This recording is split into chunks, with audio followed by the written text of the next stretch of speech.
Assalamualaikum. Waalaikumsalam. Nyari siapa, Mas? Pajinya ada? Ada. Pak Haji, ada tamu. Siapa? Warga di sini. Warga di sini, Pak. Oke. Assalamualaikum. Waalaikumsalam. Apa kabar Pak? Baik, Pak. Alhamdulillah. Siapa? Gimana Pak? Dengan Pak Rusli. Anda Darwin. Pak Rusli. Pak Rusli. Gimana Pak? Apa yang perlu saya bantu nih Pak? Nah, kita dari warga kampung sini nih, Pak. Mau Iya, iya. tanya gimana caranya nanam pohon durian? Oh gitu. Iya. Oh, cara menanam pohon durian ini kita pertama harus tekad dan niat dan juga disiplin cara menanam pohon durian. Artinya juga kesabaran dituntun di sini. Kesabarannya apa? Artinya kita siapkan dulu lahan, kita siapkan lubang tempat penanaman. Setelah lubang kita persiapkan, umpamanya tidak boleh langsung ditanam. Ya. Ukuran lubangnya kayak pohon durian ini kita buat 80 x 80 x 60 cm. Artinya setelah lubang jadi, kita biarkan dulu. Biarkan dulu. Minimal 3 minggu. Tujuannya apa?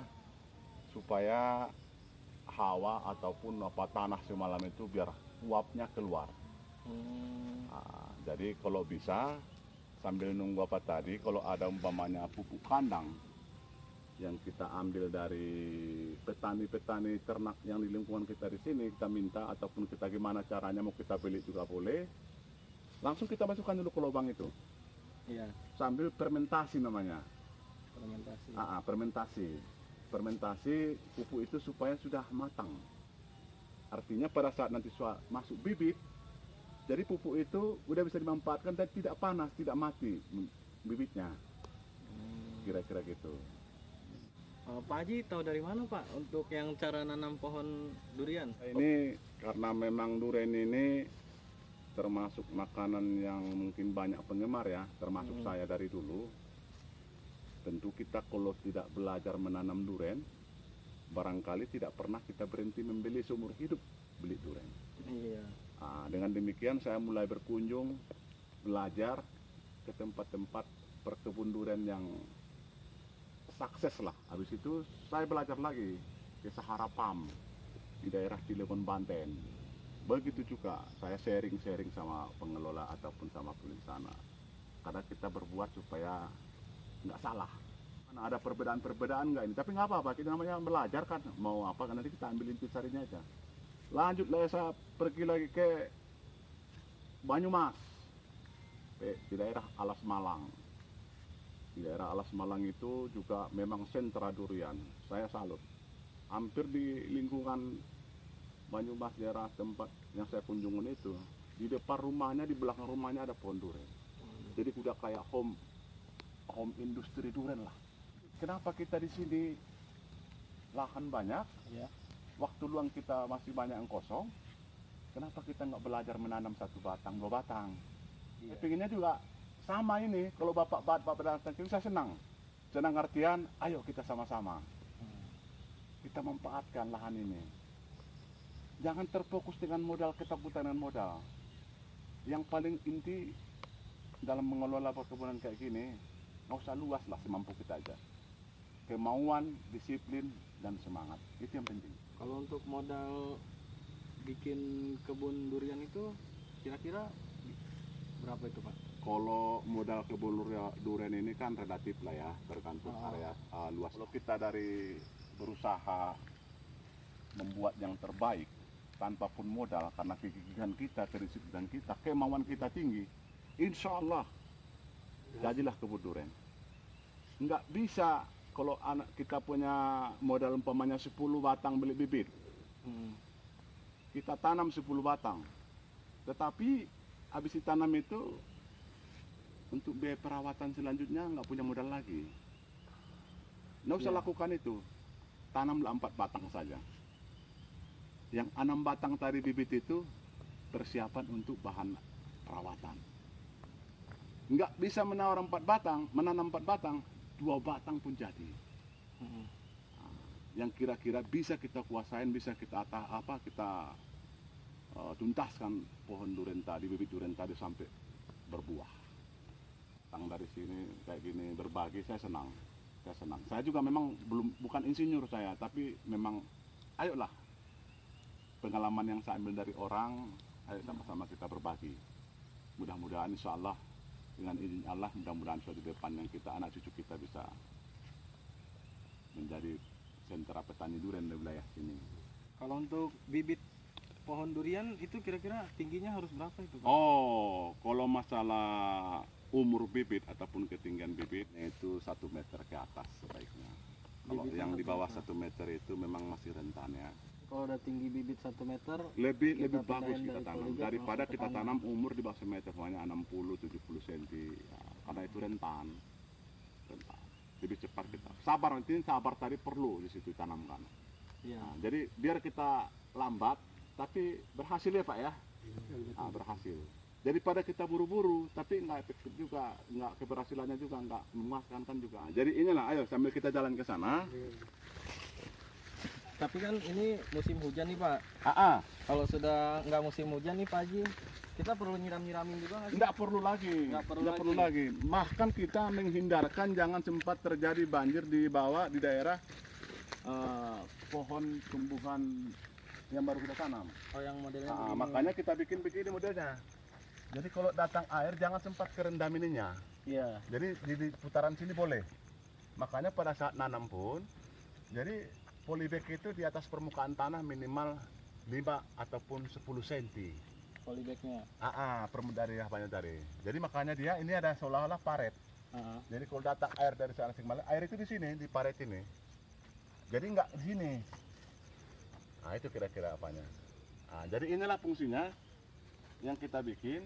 Saya terpal ini dipisit. Cari yang murah meriah aja, tapi bermanfaat banyak ininya. Kira-kira gitu. Nah, makanya saya siapkan ini ada 5 malah 5. Ada 5 tempat air. 5 tempat air.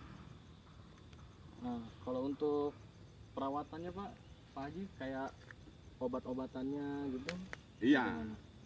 Kalau perawatan juga sebetulnya nggak terlalu susah. Bahkan baru-baru ini saya menemukan satu obat penangkal hama ataupun hama perkebunan lah. Hama perkebunan. Iya, termasuk yang biasa mengganggu di kebun. Satu contoh ada babi, Iya. ada monyet, ada kera itu ya. Saya ambil kapur kampar ini digiling halus berupa powder. Saya beli terasi, dipotong terasi digiling juga sama kapur kampar ini. Oh, disatuin. Dia satu, dimasukkanlah ke Botol. botol minum bekas aqua yang ukuran berapa itu 600 sekian liter ya, mililiter ya. Masukkan, taruh air, diaduk, ditutup lagi. Habis ditutup, dibikin lubang-lubangnya supaya keluar udaranya, sirkulasi dari obat ini. Saya gantung dekat itu pohon duku. Ada sehingga sampai sekarang tuh monyet apapun nggak hilang. Oh, mereka nggak mau datang. Tidak mau datang. Memang aromanya minta ampun. Aromanya dicampur diaduk kapur barus sama terasi. Nah, barangkali karena pengaruh aromanya mereka ketakutan. Ternyata hama babinya juga hilang, nggak datang. Nggak datang. Nggak tahu juga apakah pengaruhnya itu juga. Apa yang bisa saya berikan? Untuk kebun durian. Kebun durian. Saya pikir juga durian dengan tumbuhan lain lebih kurang sama. Penting kita intinya itu keseriusan dan kedisiplinan kerja. Sayangilah apa yang sudah kita lakukan. Karena kita mengeluarkan waktu, modal, tenaga di situ, pikiran lagi. Ya. Tapi Iya, contoh lagi. saya bilang tadi, kalau bapak-bapak kita ini memang pasti yakin saya senang durian. Iya. Pasti demen durian ini, hobi durian. Tapi kalau kita nggak punya pohon durian, berarti kan seumur hidup kita nggak pernah berhenti beli durian. Kira-kira gitu kan Pak. Saya menanam kakao di Sumatera, di daerah Mandailing, karena di daerah kampung halaman saya. Saya tanamin kakao itu kan baru produksi ataupun mulai berhasil itu lebih kurang 3 tahun ke atas, 4 tahun lah. Tapi kan nggak mungkin saya menunggu kakao panen. Lama ya. saya tumpang sarikan itu lahan. Saya tanam cabai, saya tanam tomat sayur, saya tanam timun, saya tanam lagi jagung. Nah, jadi proses cabai dengan apa tadi itu 4 bulan 5 bulan kita udah mulai panen, udah menjual. Jadi dari sambil nunggu kakao produksi panen, jadi operasional dari hasil cabai dengan jagung, tomat, semua yang lain tadi kayak kangkung, timun, itu sudah mencukupin operasional. Bahkan cabai itu per ton saya dapat dari situ. Apalagi di sini apa namanya, pemanyakan perlu ajir ya. Ajir namanya Pak ya, yang kayak ini ajir ya. Nggak beli bambu, sini sumbernya bambu jedah debak ini. Itu juga banyak, mungkin kita minta sama orangnya, dia senang juga kita ambil karena daripada mubazir, bersih jadinya. Nah, tergantung kemauan. Nah, jadi nggak perlu pesimis terus. Nah, satu contoh ini lah nih. Jadi ini kita nggak pakai pupuk kimia, pupuk kandang ini, pupuk kandang. Saya yakin dan percaya dengan kita tulus dari itu, pupuk kandang itu juga sangat bagus. Apalagi di sini banyak masyarakat kita, saya lihat itu sekilas ada ternak ayam, kambing, sapi, domba, kerbau. Itu kita hubungin. Kalau untuk taruh pupuk yang benar, bagaimana contohnya Pak Haji? Oh, cara mupuk itu, cara mupuk yang paling top itu, yang paling bagus itu pupuk itu diaduk, namanya dikucur. Diaduk pakai air, Ya. nah dikucur anggaplah di ujung daun inilah. Oh, disiram Cara itu. mupuknya, jangan jangan ke batang, Oh, jangan jangan ke batang. batang. Ujung daun ini ke bawah, Heeh. nah di sekeliling inilah kita guyur pakai pupuk udah diaduk. Oh, pupuk yang udah diaduk air. Udah diaduk air, kita kucur lah kayak biasa nyiram lah. Tapi jangan terlalu ke batang. Bila perlu di ujung daun yang terluar. Nah, yang kedua, yang ketiga tadi pupuk itu ada di apa di gini. Ada juga ditanam dia. Nah, giniin kan. Nah, ditimbun sama dia gini. Nah, itu juga bagus. Jadi pupuknya nggak kemana-mana. Iya. Nah, yang paling fatal tadi itu tadi pupuk yang ditaburin begini itu. Nah, memang itu paling mudah. Heeh. Paling mudah, tapi pupuknya pun menurut saya kurang baik. Kemana-mana itu pupuk. Oh, iya. Apalagi kira-kira? Sudah Pak Haji, nanti biar kita coba pelan-pelan buat belajar nanam Boleh. di rumah. Nanti saya juga nanti mau bersilaturahmi di kampung kita sini. Mudah-mudahan nanti kita bikin apa ya? Bagaimana memotivasi keluarga kita di sini. Ayo kita rame-rame mengembangkan lahan di sini sambil belajar. Jadi nanam itu nggak usah ratusan dulu, mau nanam 10 batang, 3 batang, 4 batang, 12 batang, itu penting kita tuntas yang 12 batang. Nanti udah sambil belajar perjalanan, ilmunya juga kita udah mulai dapat, kembangin. Jadi kita coba mulai belajar dari lingkungan rumah buat Lingkungan rumah kita ya, mudah-mudahan itu. gitu aja ya. Oke, gitu Terima aja kasih, Pak. Pak Haji, Oke, semuanya. terima kasih banyak ini Pak atas kunjungannya, berbagi kita Pak ya. Mudah-mudahan ada manfaatnya buat kita semua ya Pak Haji ya. Terima kasih Pak Haji. Terima kasih. Waalaikumsalam.